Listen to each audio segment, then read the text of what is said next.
What's going on, gearheads? Welcome back to Saltwater Gear Reviews. Today we're going to be doing an interesting video. We might not even do it as a weekly video. Maybe we'll just throw it in random because this isn't technically a specific reel review. Today we are going to be comparing the 2020 Daiwa Saltiga 14,000 high to the Certate 14,000 high speed. And as you can see, these reels are very similar, not only in size and don't look at the color, but they're very similar in the spec sheet. So Blaine and I are gonna kind of dive into the specs, see what's similar, see what's different, and is it worth going up another, what, $350 to $400 retail to go ahead and get the Saltiga over the Certate. Now, first off, I'm just gonna say, I'm gonna draw a little bit of divide here. This reel's better, mainly because I own it.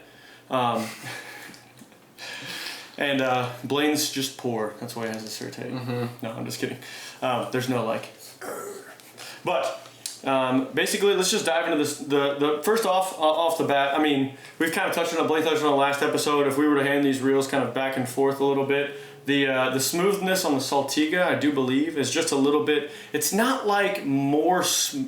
It isn't like, it's not ease of reeling because they're both super easy to reel and smooth. I think that one feels more tight in my opinion.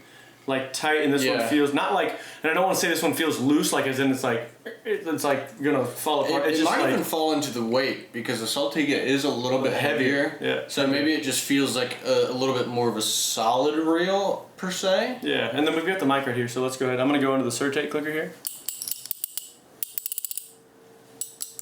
Oh, it's on the exact same. Exact same clicker. And I love the Saltiga and the Certate clicker, so that's kind of cool. If you're wondering, they're both the same kind of crispy. When they're like singing, it's like, oh! They're going. So, but yeah, as far as the feel goes, that one maybe feels a little bit more tight, but Blaine could be right. It's a little bit heavier of a reel, so I'll swap you back there. It is worth noting that I thought it was interesting that for another $350, $400, Blaine's came with a bag and mine came with this little pouch. That's true. But I mean, just buy one of these bags if you wanted to, then save your $350. Yeah. But no, let's go ahead and dive into the spec sheets. We got our spec sheets right here. As far as the gear ratio goes, the exact same. Line retrieve, the exact same. 6.2 to 1, 52.9 inches per crank per handle turn, and that's a lot of line. Both of these are high-speed models, so that is worth noting for sure. But the weight, like we just talked about, Blaine's is 22.4 ounces. Mine is 31.2 ounces. Now, you might not think like just shy of 10 ounces, 9 ounces in a hair is that much, but it will eventually matter if you are, I think, only when you're artificial fishing. If you're throwing poppers and stick baits all day long, or you're jigging a lot. Jigging isn't that big of a thing because you're doing this motion versus shoo, shoo. Yeah. And you may never notice the difference if you didn't know the difference, but if you are looking between the two, this is a lighter reel, and trust me, if you're throwing for 3 or 4 hours straight all day, throwing poppers or something like that, you will notice a little bit of a difference of 9 ounces after 3 or 4 hours. So that's worth noting for sure, the weight difference being there. Obviously, there's a big difference in retail, so you've got a $649, $650 range versus a dollar shy of $1,100, so $1,099.99. $649 right there. And then your line cap's the same. These spool sizes are probably interchangeable. You could probably interchange these spools. So the spools are almost the exact same. They're just different colors. And they both, it's also worth noting, a big selling point for the new Saltigas were the way the spools kind of ramp up. And it's supposed to be smoother when the line comes off and you're watching that slow-mo. They both have it. So both of the spools are almost the exact same.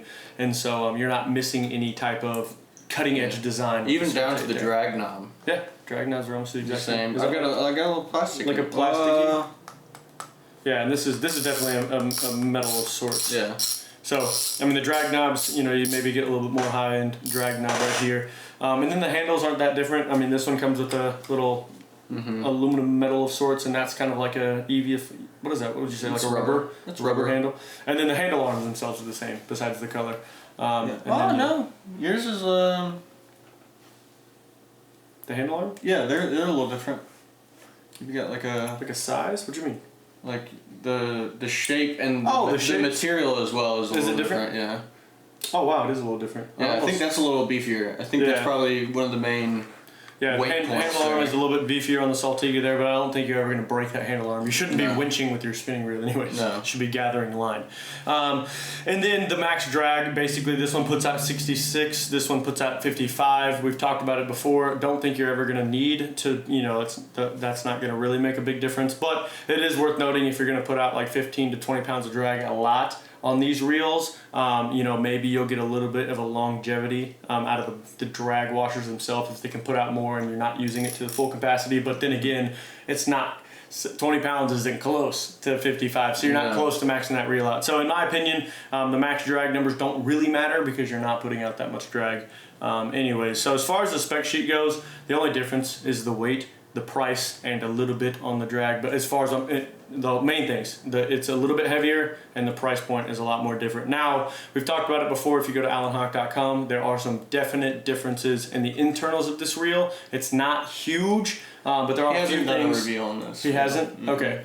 But there are some, I know there are some few things that are just like the internals are a little bit different in this one, and maybe they don't put some things in the Certate that they don't put here. Yeah, I think there's 8 ball bearings in here. Yeah. We didn't write this down. Yeah. But I think there's, I don't want to say 12. That seems like a lot. 10? But maybe 10. 10 ball bearing system there. So, but yeah, as far as both the reels go, if you guys are looking at getting the Saltiga or the Certate, I don't think you're going to make a wrong decision with either one of them. Obviously, I own the Saltiga. I'll probably never sell this reel unless they come out with like a 2028 like Saltiga that's just super epic or something like that, which obviously they will.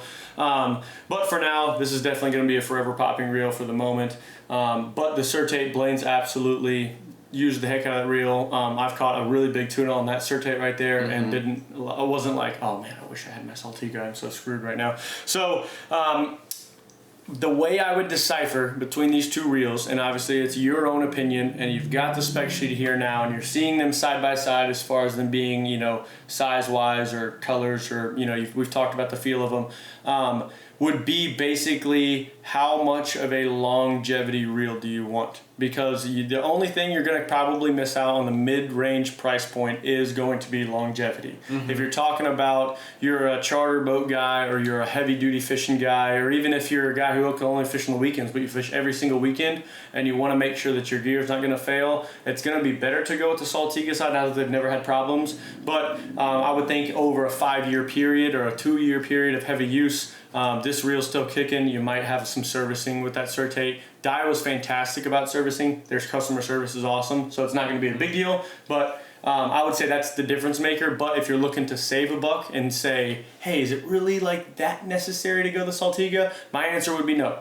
I don't think you're, especially if you're not a full-time fishing guy or you're not out on the blue water all the time, your Certate's going to get it done almost every single time. You're never going to probably have any problems, and you can go ahead and take that $350, put it into some nice braid and a custom rod or a really nice rod for whatever your application is going to be, and then you can have a combo for the price of this guy right here. So that's going to be pretty much it for the Saltiga Certate. We're not gonna, you don't want to go too in depth in it. We just kind of wanted to show you guys these reels side by side since we had them both, go over the spec sheet, and then give you guys a pretty unbiased opinion on what these things do. Catch you guys next week, as always, on Saltwater Gear Reviews. You.